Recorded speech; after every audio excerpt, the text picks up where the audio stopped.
Halo, selamat datang lagi di sesi pembahasan mendalam kita.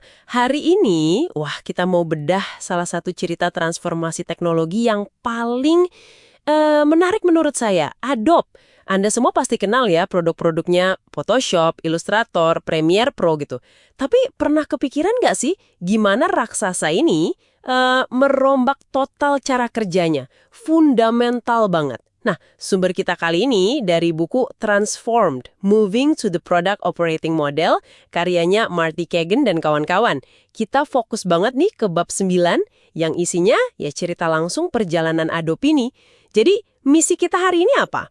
Yaitu kita mau gali lebih dalam gimana Adobe yang waktu itu jujur aja lagi sukses banget sama Creative Suite-nya, kok bisa nekat menghadapi disrupsi besar dan berhasil gitu bertransformasi jadi Creative Cloud yang kita kenal sekarang. Siap ya kita bongkar bareng? Oke, kita mulai dari kondisi awal ya. Situasinya gimana sih waktu itu?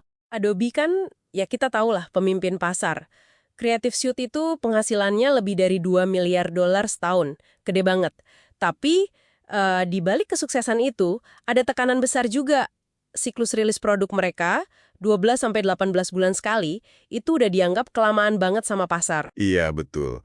Pelanggan udah mulai minta pengen bisa kerja di perangkat mobile, di tablet gitu kan. Sementara teknologi flash andalan Adobe waktu itu mulai ya agak ketinggalan dibanding aplikasi natif atau standar web baru. Jadi ada tekanan eksternal yang kuat. Yang menarik tuh di sini dilemanya Adobe.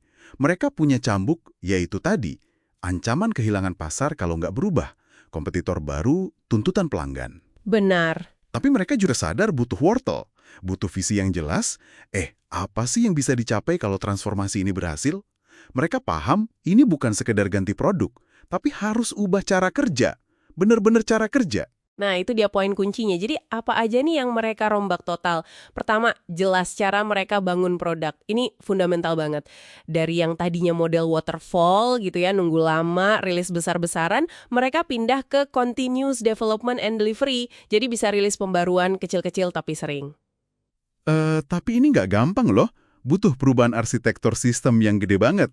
Untungnya, kata buku itu, para engineer Adobe punya kultur yang kuat dan mereka dukung penuh perubahan ini. Kesiapan tim teknis itu penting. Penting banget. Terus yang kedua, nyambung sama yang tadi. Cara mereka mecahin masalah. Ini juga dirombak. Cuma bikin, studi kelayakan atau daftar fitur gitu.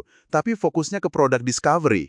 Discovery ya? Ya, memastikan solusi yang dibuat itu beneran ada nilainya buat pelanggan, value-nya dapat, dan juga ya layak secara bisnis buat Adobe. Viability-nya juga harus dapat. Dua sisi itu. Malah, ini unik nih. Mereka sampai bikin persona fiktif namanya Marisa. Seorang desainer gitu. Buat apa? Ya buat jadi panduan visi produk mereka. Oh, itu menarik. Jadi si Marisa ini kayak bintang utaranya gitu ya? Iya, semacam itu. Jadi semua tim, dari produk sampai marketing, punya gambaran yang sama. Kita mau bantu orang kayak Marisa ini, sukses pakai alat Adobe di era baru yang serba tablet, serba cloud. Ini juga nyentuh isu keterjangkauan Creative Suite yang dulu mahal banget, dan kebutuhan buat kerja kreatif di mana aja. Oke. Terus yang ketiga, cara mereka mutusin masalah mana yang mau diprioritaskan. Ini juga krusial. Dengan visi produk yang kuat, kayak cerita si Marisa tadi, itu jadi panduan utama. Bukan lagi sekedar reaktif terhadap pasar atau kompetitor aja. Tapi ada tantangan lain kan, menyeimbangkan kebutuhan tiap produk individu, kayak Photoshop atau Premiere, dengan kebutuhan keseluruhan suite-nya Adobe. Nah, itu dia. Mereka nyebutnya pajak suite atau suite tax. Jadi, ya ada biaya koordinasi tambahan untuk memastikan pengalaman pengguna antar produk itu tetap konsisten, tetap enak dipakai secara keseluruhan, nggak jalan sendiri-sendiri. Dan yang terakhir, ini perubahan paling gede mungkin ya, cara mereka masuk ke pasang atau go to market. Ini benar-benar ngubah segalanya. Bukan cuma soal produk atau fitur, tapi ganti model bisnis total. Dari jual lisensi putus yang bayar sekali mahal di depan buat Creative Suite, jadi model langganan, ya, Creative Cloud yang kita kenal sekarang. Bulanan atau tahunan. Wah, itu sih, dampaknya pasti kemana-mana ya. Banget, kena ke semua bagian Adobe, tim sales, marketing, mitra channel penjualannya, semua harus adaptasi.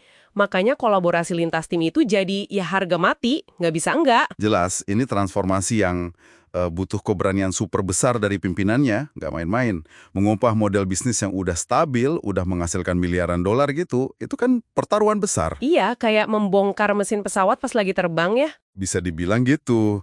Banyak perusahaan lain mungkin nggak akan berani ambil risiko sebesar itu.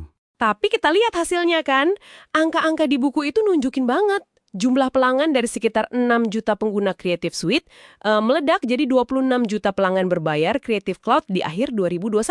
Wow, lompatan yang luar biasa. Dan pendapatan sama nilai sahamnya ikut meroket. Ini jadi bukti nyata kalau transformasi besar, meskipun ya ampun pasti sulit dan penuh risiko, itu sangat mungkin dilakukan dan hasilnya bisa dahsyat. Keberanian itu kuncinya. Jadi apa nih intisari dari cerita Adobe ini buat Anda yang dengerin?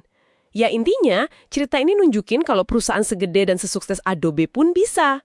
Dan kadang emang harus melakukan perubahan radikal. Merombak cara kerja intinya, biar tetap relevan dan terus berkembang di tengah gempuran zaman yang berubah cepat. Nah, ini jadi mancing pertanyaan refleksi yang menarik buat Anda semua. Seberapa sering sih perusahaan tempat kita kerja, atau bahkan kita sendiri ya, dalam karir atau hidup kita, benar-benar berani ngecek ulang cara kerja fundamental kita pas ada perubahan besar di luar? Apakah kita cenderung cuma reaktif aja, tambal sulam sana-sini, atau kita punya keberanian buat bertransformasi mendasar seperti yang Adobe lakukan? Pertanyaan yang bagus banget buat dibawa pulang dan direnungkan. Oke, sampai di sini dulu pembahasan mendalam kita kali ini. Sampai ketemu lagi di sesi berikutnya.